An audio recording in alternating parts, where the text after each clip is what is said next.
This channel does not promote any violent, harmful, or illegal activities. All content provided by this channel is meant for an educational purpose only. Brought to you by V-Guard, co-powered by Sensodyne O Bhimal, বলো কথা কেশরী।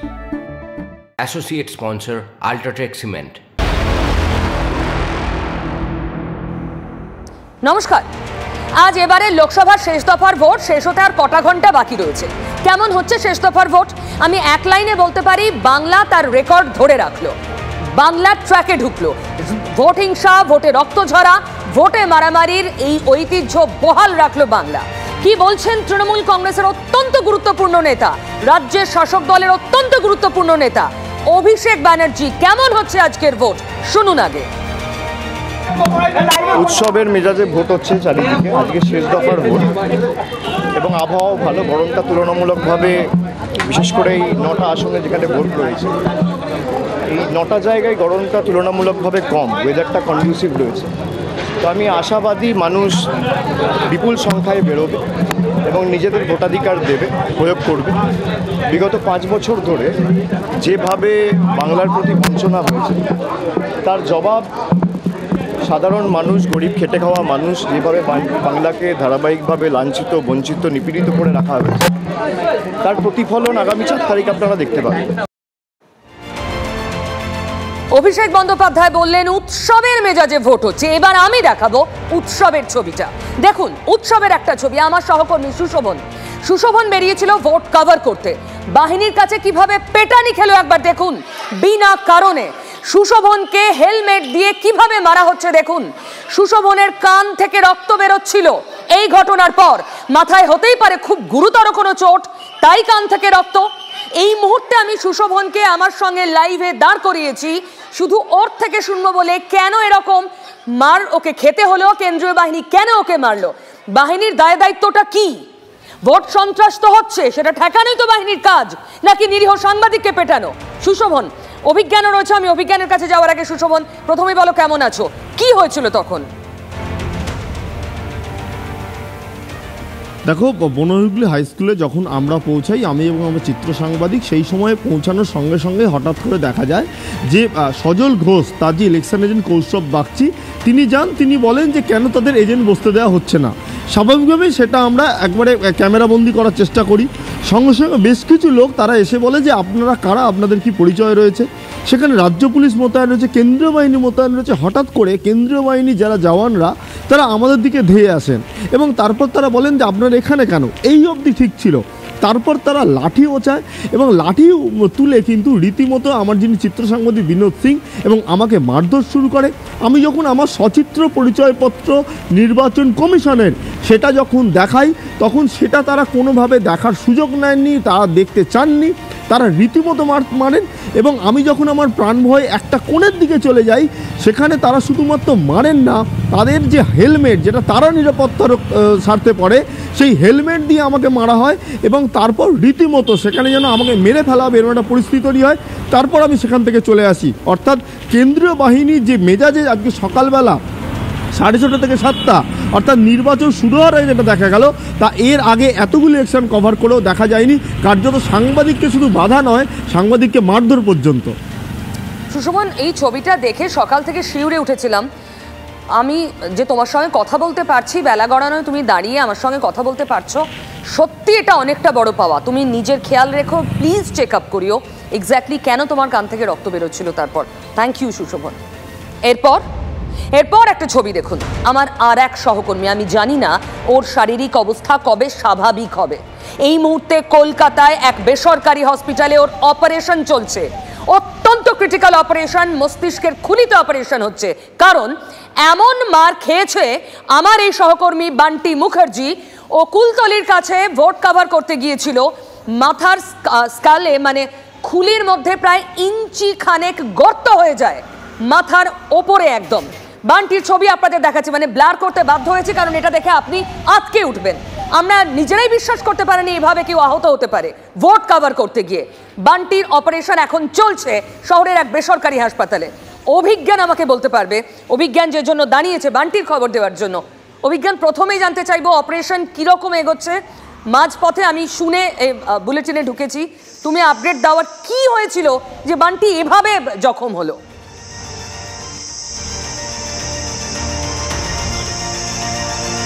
তোমাকে আমি শুরুতে যেটা জানিয়ে রাখি তোমার মাধ্যমে আমাদের দর্শকদেরকে, বান্টি মুখার্জির কিছুক্ষণ আগে কলকাতার একটি বাইপাসের ধারে বেসরকারি হাসপাতালে তার অত্যন্ত ক্রিটিক্যাল এক অপারেশনটি সম্পন্ন হয়েছে এবং তার মস্তিষ্কের একেবারে বলা যেতে পারে এখানে যে হাড় রয়েছে, হাড়টা ভেঙে গিয়ে একবারে গর্ত হয়ে গিয়েছিল।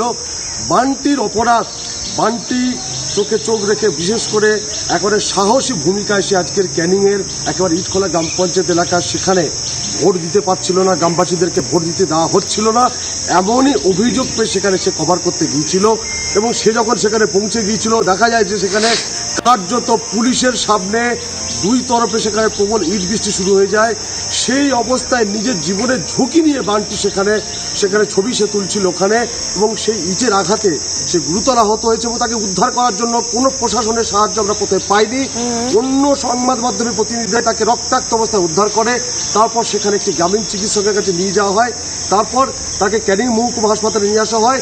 তার শারীরিক অবস্থা দেখে ক্যানিং মহকুমা হাসপাতালে কর্তব্যরত চিকিৎসকরা তারা দ্রুততার সঙ্গে তারা বলেন যে কলকাতা হাসপাতালে এখনই তাকে পাঠাতে এবং অপারেশন করতে হবে। এবং এরপরে কিন্তু ভূমিকাটা আমাদের TV9 বাংলা চ্যানেলের কর্তৃপক্ষের, যেভাবে সবাই পাশে দাঁড়িয়েছে দ্রুততার সঙ্গে তাকে বান্টিকে অ্যাম্বুলেন্সে চাপিয়ে আমরা নিয়ে যেতে পেরেছিলাম কলকাতার বেসরকারি হাসপাতালে, এবং সবাই যেভাবে সহযোগিতা করেছে তাকে কিছুক্ষণ আগে পর্যন্ত তার যে ক্রিটিক্যাল যে অপারেশনটা ছিল অপারেশনটি সম্পন্ন হয়েছে। এবং আমরা তোমাকে বলে রাখি যে TV9 বাংলা শুধু বান্টি নয়, আজকের বান্টি আক্রান্ত হওয়ার খবরে গোটা দক্ষিণ 24 পরগনা জেলার সাংবাদিক জগতে প্রত্যেকে কিন্তু আমাদের পাশে দাঁড়িয়েছেন। তারা প্রতিবাদ করেছেন যে যেভাবে বান্টি আজকের সংবাদ সংগ্রহ করতে গিয়ে আক্রান্ত হতে হলো, এবং বলা যেতে পারে এই ধরনের হামলার এবং এইভাবে গুরুতর আঘাত অতীতে দক্ষিণ 24 পরগনা জেলার আমাদের মূলত অন্য কোনো সংবাদ মাধ্যমেরও কিন্তু প্রতিনিধি এইরকমভাবে আক্রান্ত হয়নি। অনেক ধন্যবাদ। তুমি সাহস করে ভোটের কাজ ফেলে রেখে বান্টিকে তুমিও তো নিয়ে এসেছো কলকাতায়। আমি সুশোভনকে বলবো প্লিজ নিজের খেয়াল রেখো এবং চেক আপ করিও। সুশোভন, তোমাদের দুজনকে ধন্যবাদ। তবে একটাই প্রশ্ন করছি, শুরুতেই শোনালাম উৎসবের মেজাজে ভোট হচ্ছে, যে দুটো ছবি দেখালাম এর নাম উৎসবের মেজাজ। এই প্রশ্ন নিয়ে শুরু করবো আজকের প্রশ্ন। এটাই উৎসবের মেজাজের ভোট উৎসবের এটাই ছবি। একটা ছেলে সুস্থভাবে সকালবেলায় ভোট কভার করতে বাড়ি থেকে বেরোলো, এখন সে কলকাতার একটি হাসপাতালে অজ্ঞান হয়ে পড়ে রয়েছে, ক্রিটিক্যাল অপারেশন তার মাথায় করতে হয়েছে। এর নাম উৎসবের মেজাজে ভোট। আমার সঙ্গে পার্থপ্রতিম রায় রয়েছেন, তৃণমূল কংগ্রেস নেতা। উত্তর দিন পার্থপ্রতিম বাবু।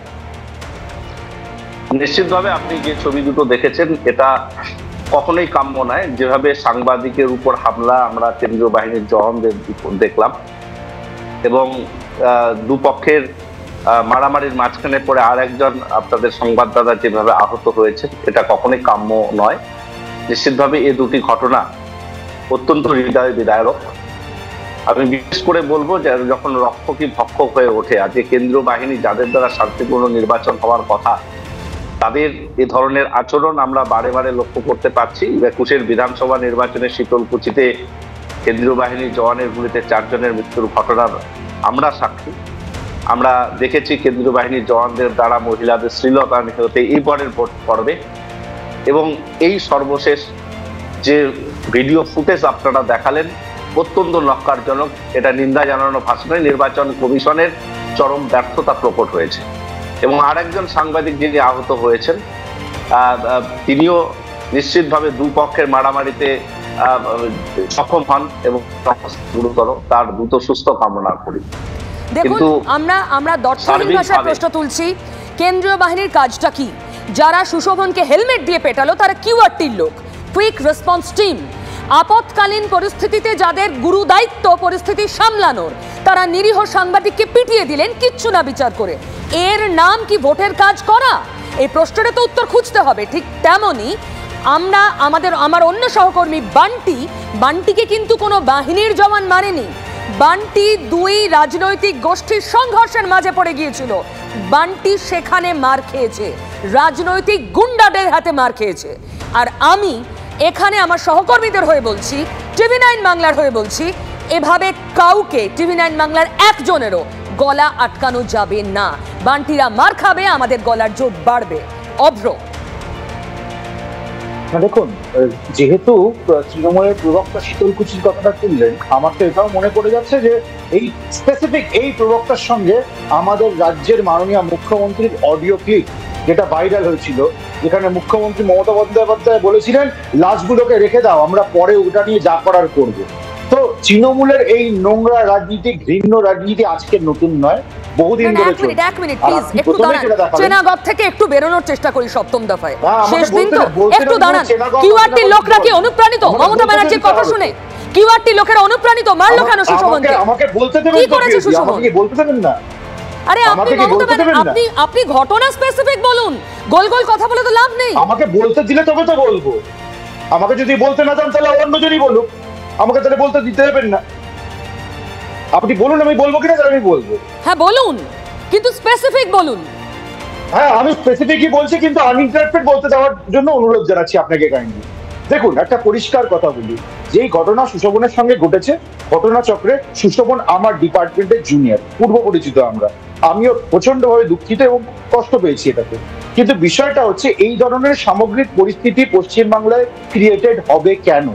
এটা কেন ভোটের সংস্কৃতি হবে? এটা আমার মৌলিক প্রশ্ন। আজকে তৃণমূলের সেকেন্ড ইন কমান্ড বলছেন যে উৎসবের মেজাজে ভোট হচ্ছে। সকাল থেকে রক্তক্ষরণ, সকাল থেকে বোমাবাজি, সকাল থেকে লোকজনদের মারধর, পোলিং এজেন্ট বসতে না দেওয়া, এটা কারা করছে? এই দুর্বৃত্ত তৃণমূল করছে, এটা নিয়ে প্রশ্ন করা যাবে না। আর খালি কেন্দ্রীয় বাহিনী, ইলেকশন কমিশন এই বললে চলবে না। এই যায় তৃণমূল কংগ্রেসের। নিশ্চয়ই আমরা এর আগের ফেজে বলেছি, ইলেকশন কমিশন আরো প্রোঅ্যাক্টিভ রোল তাদের প্লে করা উচিত ছিল।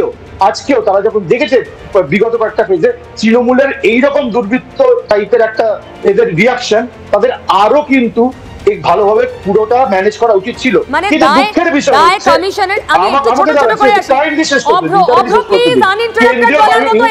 এন্ডলেস টাইম আমার হাতে নেই, প্লিজ একটু শুনুন। ছোট ছোট করে বলুন, আপনি বলছেন দায় কমিশনের, দায় বাহিনীর, আর তৃণমূলের, আর কারো নয়। বিরোধী হিসেবে বিজেপির কোনো দায় নেই। কোথাও দেখেছেন বিজেপি তৃণমূলকে মারছে?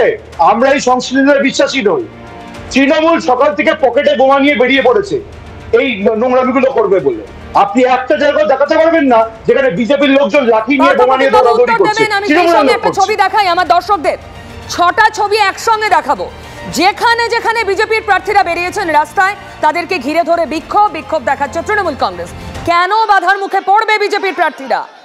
বিজেপি করে বলে তারা রাস্তায় বেরোবেন না ভোটের দিন? কেন এতটা অ্যাগ্রেশন শেষ দফার ভোটে? এত মরিয়া কেন তৃণমূল? পার্থপ্রতিম বাবু, বিষয় নয়, বিজেপি এই আজকের এই শান্তিপূর্ণ নির্বাচনের দায়বদ্ধতা তৃণমূল কংগ্রেস এককভাবে নেবে এটা হতে পারে না। এই দায়বদ্ধতা বিরোধী সমস্ত রাজনৈতিক দলেরই নেওয়া উচিত। সকলকে এ ব্যাপারে উদ্যোগ হওয়া প্রয়োজন। সমস্ত দায় তৃণমূল কংগ্রেসের। এই যে একটা সস্তা ন্যারেটিভ তৈরি করার চেষ্টা হচ্ছে, এটা দুর্ভাগ্যজনক। আজকে কেন বিজেপির প্রতিনিধি কেন্দ্রীয় বাহিনীর দ্বারা আক্রান্ত হচ্ছে, সাংবাদিক বিষয়টাকে এড়িয়ে যাচ্ছেন? কেন্দ্রীয় বাহিনী অন্যায় করলে কেন এড়িয়ে যাচ্ছেন? আমরা বলতে চাই যে কেন্দ্রীয় বাহিনী এসেছেন তো শান্তিপূর্ণ নির্বাচনের পরিবেশ তৈরি করবার জন্য। রাজ্য সরকারের, রাজ্য পুলিশের উপর ভরসা নেই বলে এত বাহিনীর আয়োজন। তাহলে তাদের দ্বারা কেন সাংবাদিক প্রহিত হবে? তাদের দ্বারা কেন মহিলারা শ্লীলতাহানি হবে? কেন তারা শান্তিপূর্ণ ব্যবস্থাপনা করতে? তৃণমূল বাধা দিচ্ছে কেন? পার্থপ্রতিম বাবু, কেন তৃণমূল বাধা দেবে? আমি ওই তৃণমূল হোক, বিজেপি হোক, যেই হোক, যারা বাধা দিচ্ছে তাদের বিরুদ্ধে কেন? আরে আপনি আপনার দলের স্পোকসপারসন, তো কেন বাধা দিচ্ছে উত্তর দিন। নিশ্চিতভাবে আমি বলতে পারি যে দল নিশ্চিতভাবে কোন লোকজনকে শিখিয়ে দেয়নি বাধা দেওয়ার জন্য। কারা বেশি উদ্যোগী হচ্ছে, মানে কি রক্তে ক্রিমিনালিটি, রক্তে গুন্ডামি তৃণমূলের নাকি? রক্তে ক্রিমিনালিটি আপনারা শিখিয়ে দেননি, তার মানে তৃণমূল করি বলে বিজেপির প্রার্থী থেকে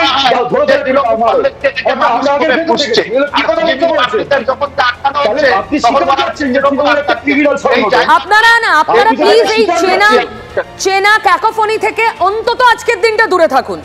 ভোটে এই সন্ত্রাস বাংলা ছাড়ার কোন রাজ্যে আপনি দেখেছেন? মনে করুন তো, ঝন্টু বাবু আছেন, একটা স্টেটের উদাহরণ এই ভোটে আপনি দিতে পারবেন ঝন্টু বাবু, যেখানে আজকের মতো আমরা দেখছি রক্ত ঝরছে, এরকম হিংসা? পিউ, আমি নিজে নির্বাচন কমিশনের অন্তর্গত রিটার্নিং অফিসার হিসেবে দায়িত্ব সামলেছিলাম। বিশ্বাস করো এই চেনা ছন্দের বাইরে বাংলা বেরোলো না 2 দশকেও। আমি তোমাকে বলি আজকের নির্বাচনটা শেষ ভোট, আমরা জানি শেষ ভালো যার সব ভালো তার।